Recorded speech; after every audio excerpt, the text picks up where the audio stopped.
Dan, we were talking about Vietnam before we had to take a break. Then, did the war, your experience in the war, change you in any fundamental sense? Yes. In the How? same way that covering civil rights, in a similar way that covering civil rights changed me as a person, changed me as a pro, so did covering the war in Vietnam. That I was then and am now. Proud. I feel honored to have covered the American military in Vietnam. And, you know, if it needs to be said, let's say it, that whatever one feels about the Vietnam War, the people we sent to fight it, and we sent them, went there for the right reason, because they loved their country. And they were told this was something important to the country. And to see them with such dedication and so effective, you say, well, it couldn't have been all that effective because of the way things turned out. Wrong. The U.S. military that we sent to Vietnam in the period 1964 through about 1968 was an excellent fighting force. It deteriorated some, particularly by the early 70s. But everybody I was associated with there in the military was so dedicated to the mission as it had been given to them, such as it was. They had their misgivings. They had their doubts. But, you know, it's the old story, theirs was not the reason why. And to see that kind of dedication, I've always thought of myself as a dedicated, yes, patriotic American. But I was humbled by what I saw there. I was also appalled by what I saw there. Terrible things happened. That, yes, I'd seen some in the India-Pakistan War, but not like this. This was up close and savage. That's what war is about. And you send these young men, you know, what the Marines, for that matter, the Army train you to do is kill people and break things. That's what they're trained to do. It's a good thing somebody is trained to do it. But there were indescribable things that happened, sometimes on a sustained hour by hour, day by day basis. Horrors that you could only imagine. So, yeah, it affects you, and particularly when there's a steady diet of it.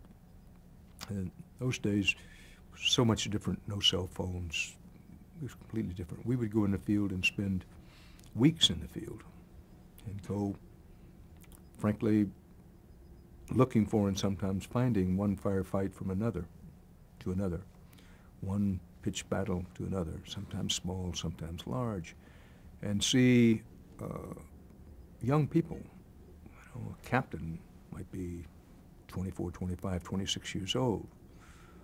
On the radio they said, get in there, that is, into the village. He's already taken 40, 45% casualties while sort of waiting to go in, saying, listen, we're tired of waiting, you got to move. And his decision, 24, 25, 6 years old, is if I'm going to move in there, I need to call in Mapom. He doesn't want to do that because he knows that there are women and children and old people in there. On the other hand, he cannot see marching his unit in there and getting him chopped up. These were, you know, extremely difficult calls. I'm just giving one example. Right. And it's not to say that there weren't other examples on the other side of the same.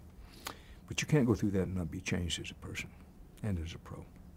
How long were you actually over there at that first? As I say, I got there, I think, in late October, maybe early November of 1965, and I came out for good in, I think, September of 1966. 66, okay. So it was a better part of a year. And you came back to Washington, right? Well, I came back to London to get my family. Oh, London, that's right, because you'd gone from London. Yes, Yeah. my family stayed in London because the kids were in school. Okay. The only Christmas that I spent away from home, for the full day, there was one day during the Birmingham bombing, or something in Birmingham during the civil rights thing, was I spent Christmas in Vietnam in 1965. But I came came back to London. Dick Salant had returned as the president of CBS News. Fred Friendly had resigned. Salant came back, and Salant, on the recommendation of Bill Small, who had been my bureau chief in Washington, said, I want you to move back to the White House. Harry Reasoner did not like it at the White House, and he wanted out. And so I came back to Washington in late 1966, very late 1966, to return as the chief White House correspondent. Before we leave Fred Friendly, characterize what are some of your memories about him as a professional and working with him? Well, Fred Friendly was a big bear of a man, both in physical appearance, in demeanor. He tended to dominate any landscape that he occupied. He had very strong feelings about what he wanted and what he didn't want. He could be the proverbial hell on wheels to work for, but he demanded excellence, so you could forgive him anything that he said or did. And he wasn't a wild man. He was just a very tough taskmaster. Once, shortly after I came to CBS, I did a one-hour documentary. The networks were still doing meaningful one-hour documentaries pretty regularly. And I did a documentary called The Priest and the Politician, which was about race and the civil rights movement in Louisiana. And one of the old-time SEGs, one of the three major strategists for Southern resistance to desegregation, was a man named Leander Perez in Plaquemine Parish, Louisiana. And I went to interview Leander Perez, and I interviewed him. And when I came back, Fred Friendly put it up in the screening room. Lights came on, put a pencil, he turned around to me, and he says, I don't think that's your best work. I want you to go back and interview him again. I said to him, Mr. Friendly, we've spent months trying to get this guy to do this interview. I don't think he didn't want to hear it. So I want you to go back again, and I want you to be tougher. I want you to dig deeper. I want you to bore in more. I'm saying to myself, that's fine, Mr. Friendly, you're sitting up here in this air-conditioned office in New York. Time I get down to sweaty Plaquemine Parish, head-to-head with this master of the resistance, the civil rights movement, I'll go back down and do it. But that was Fred. He wouldn't take anything other than his best work or your best work. His relationship with Murrow, I did not work with Fred Friendly when he was still working at Murrow. I had met at Murrow in 1959 when I was at news director in Houston. I had seen him some. But by the time I got to CBS, See It Now had been morphed into CBS Reports, and they were trying to break in some new correspondents into doing documentaries. Friendly had tremendous loyalty from his staff. Outside, with the possible exception of the U.S. Marines, I never saw such loyalty to a leader as Friendly's staff was to him. I don't think he was a workaholic. I think he had a great passion for his work. He loved his work. There's a difference between doing that.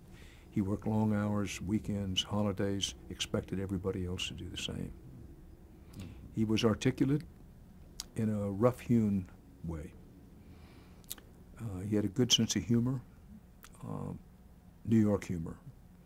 He failed to get many of my Texas stories. I can remember trying to break the ice with some Texas yarn, and he just looked, didn't get it.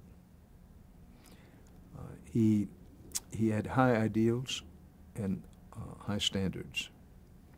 He had very good relationships with people below him and people at his level. I think it's a matter of documented fact that he often had trouble with people above him. Well, let's skip ahead and talk about the famous, notorious 1968 Democratic National Convention in Chicago. Describe the atmosphere in Chicago. This was, of course, the convention that Hubert Humphrey was nominated at. Unbelievable. There's not been anything like it since, and I can't find anything in American history that was like it before. What had happened is that the Vietnam War was going badly.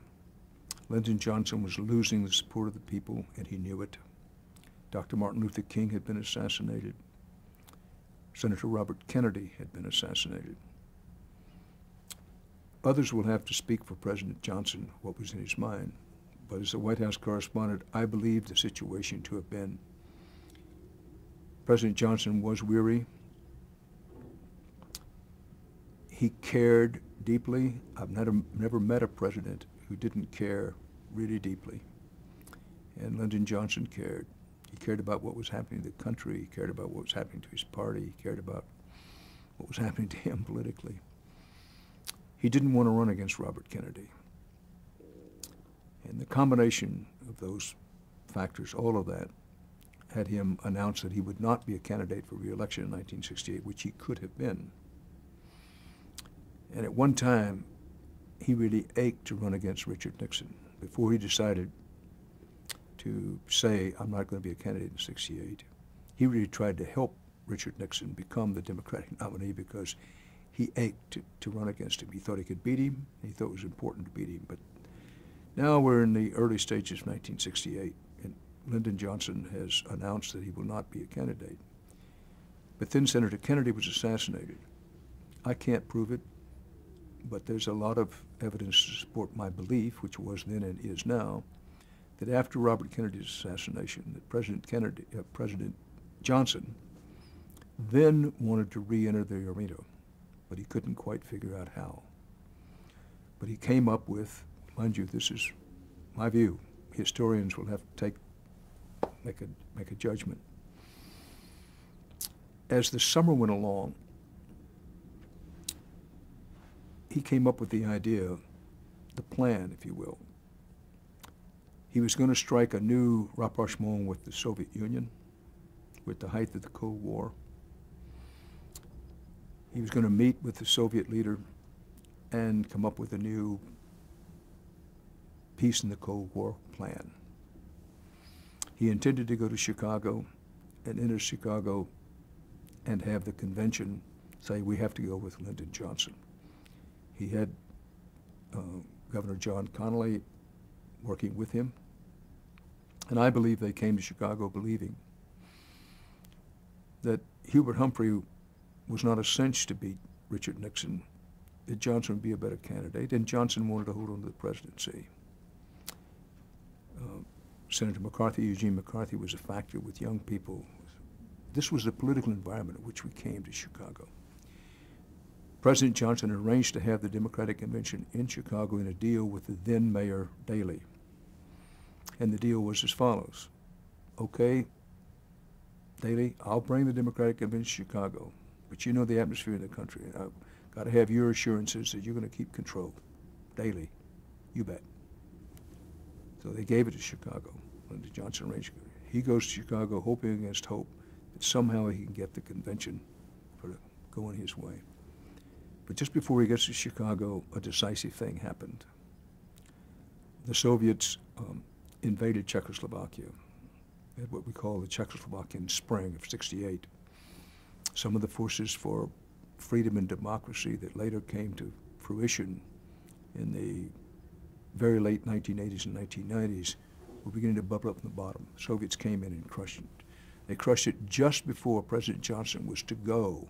His intention was to go reach some agreement with the Soviet Union about missilery and peace, lower the strain of the Cold War, and come directly from that meeting into the convention. It was not to be. The Russians pulled the rug out from underneath him. I don't think for that reason. For their own reasons, they invaded Czechoslovakia. The meeting with the Soviets is off, and Johnson sort of comes limping into the Democratic Convention, but still hoping against hope. Somehow, some way, they get the convention to go. Mind you, this is before we went to the primary system, which now dominates. In those days, things were actually decided at the convention. As he got into Chicago, the anti-war protests in the country at large were beginning to crescendo. And some of the leaders decided to make Chicago a focal point, which they thought would be easy. As it turned out, it was. That they would bring the anti-war movement to coalesce in Chicago, correspond with the Democratic Convention. And yes, used television to get across how vehemently they opposed the war. It was a cauldron. Mayor Daley, having promised Lyndon Johnson he would keep the lid on, he would keep control, had organized the city, and not just the police. He organized garbage workers and union workers. Everything designed to, number one, have fortress-like control over the convention center itself and total control on the convention floor, unprecedented in American political history. So that was for the convention hall and inside the hall. And then outside the hall, in parks and on streets, at any sign of a protest gathering up, to put it down. Daley had a lot of control, but he didn't have enough control. Too many forces were coalescing, not just in the streets and outside the hall in Chicago, but inside the hall itself. And inside the hall, they had hired to supplement police and the papering of the galleries with Daley supporters. They'd hired an outfit called Andy Fame. Andy Fame Corporation was security people. So they had tremendous security inside the hall and an elaborate security system where people, movements were restricted. Delegates were instructed, you are not to move except at certain times. And the Andy Fame people were told, you don't let certain people onto the floor, you don't let certain people out. It's all an effort to keep control. But try as they may, try as they might, and try as they did, President Johnson and Mary Daley couldn't keep the control airtight. And the biggest thing they wanted to do was keep control of the television images. And then we're not able to do that. So you were, what assignment did you have at the convention? I was assigned as a floor reporter at the convention. So you're right in the middle of all this. Yes, we had sections of the hall were delegated to, assigned to certain correspondents. I had a section of the hall. Which section did you have? There was a particular I had the delegation? Midwest, The Midwest. mostly Midwest delegations, Ohio, Illinois, Pennsylvania. It wasn't all Midwest, but primarily Midwest. But it was more on the geography of the hall, if you will.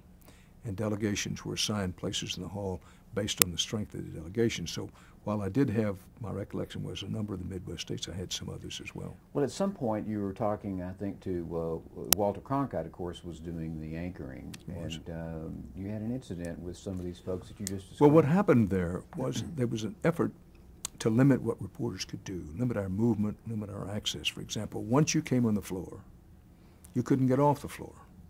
And you said, well, what if I have to go to the bathroom? Well, you had to have a note from Mother virtually to go to the bathroom because they had one of these Andy Fame uniformed people. They looked like something out of a Disney movie. And I'm not saying anything derogatory about them. They had their job to do.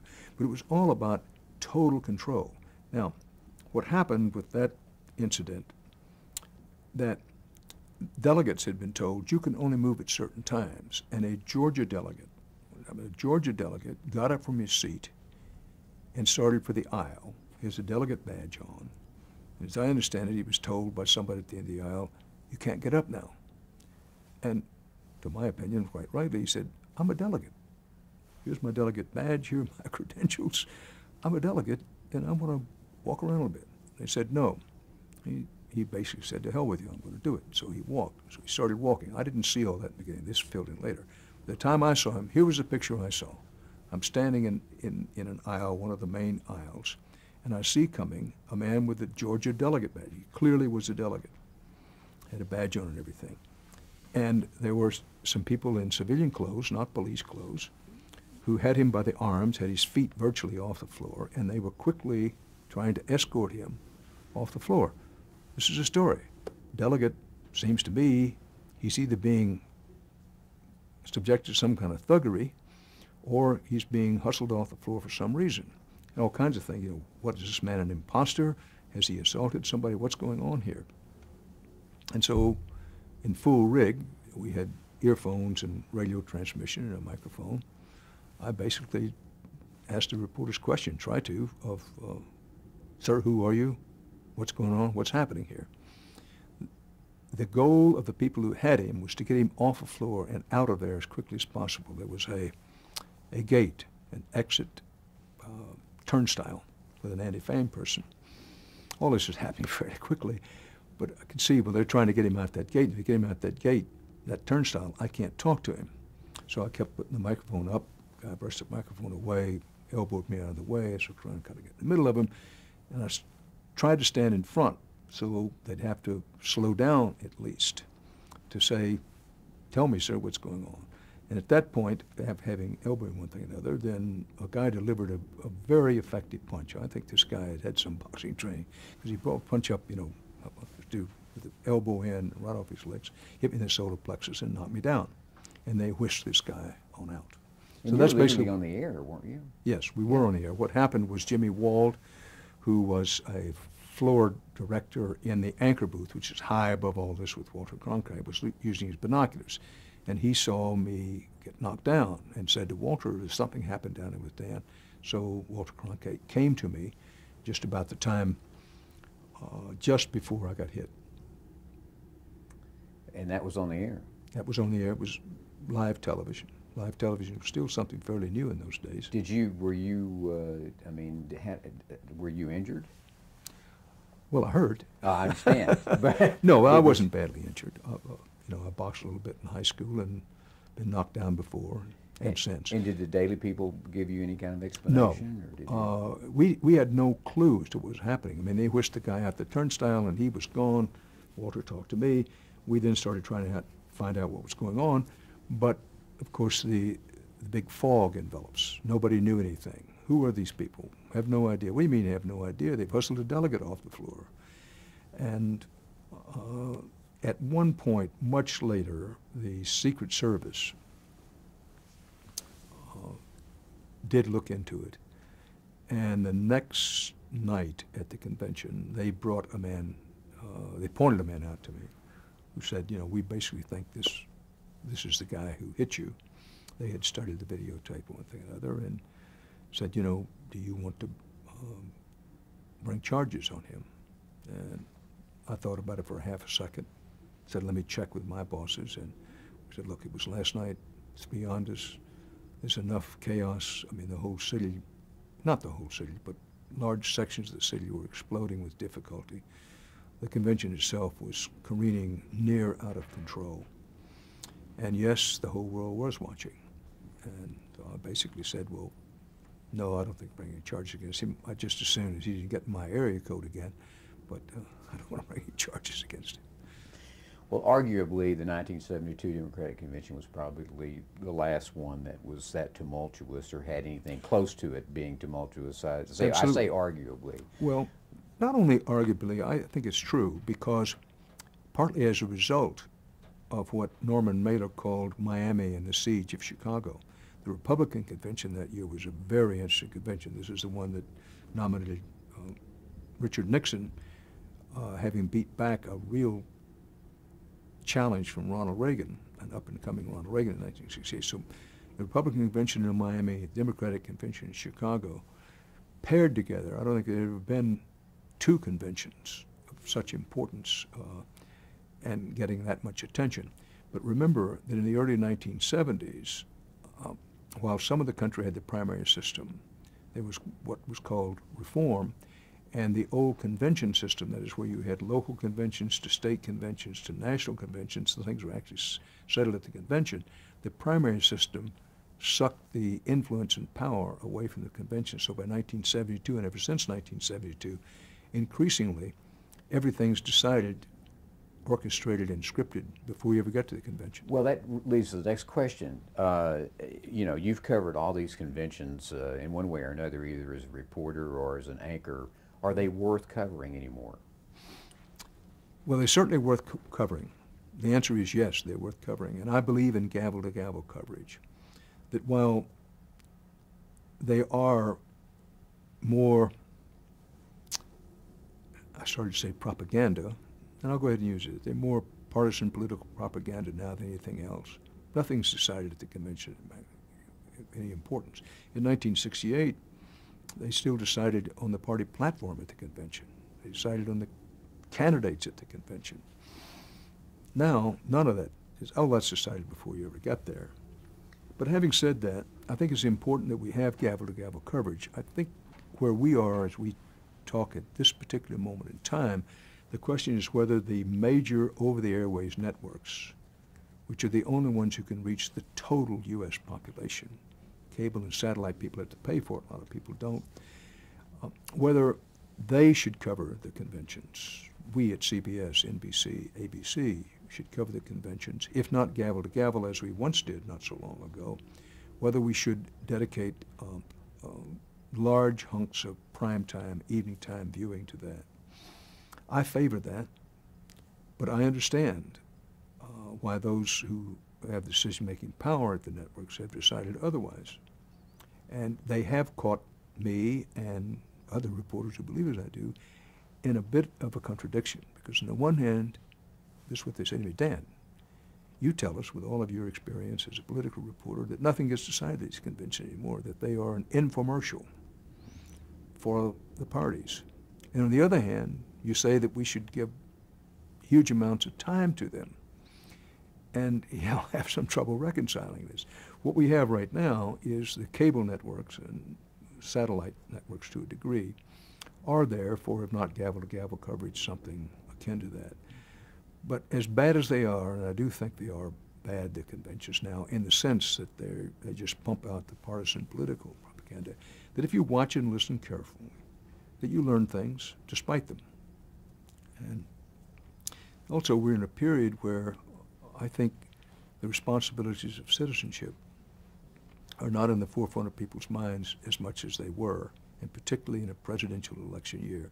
And anything and everything can be done to bring that to the forefront of people's minds and keep it there. I think it should be done. But I recognize that my view about that is considered rather archaic. But you think it's still a good way for people to see their democracy in action, I guess. I think it's a civics lesson. Yeah. I think it's the dance of democracy. Mm-hmm. And yes, it's controlled to an almost unbelievable degree. There's not a word spoken from the platform, nor a song sung from the platform that isn't scripted and rehearsed about as much as a Verdi opera.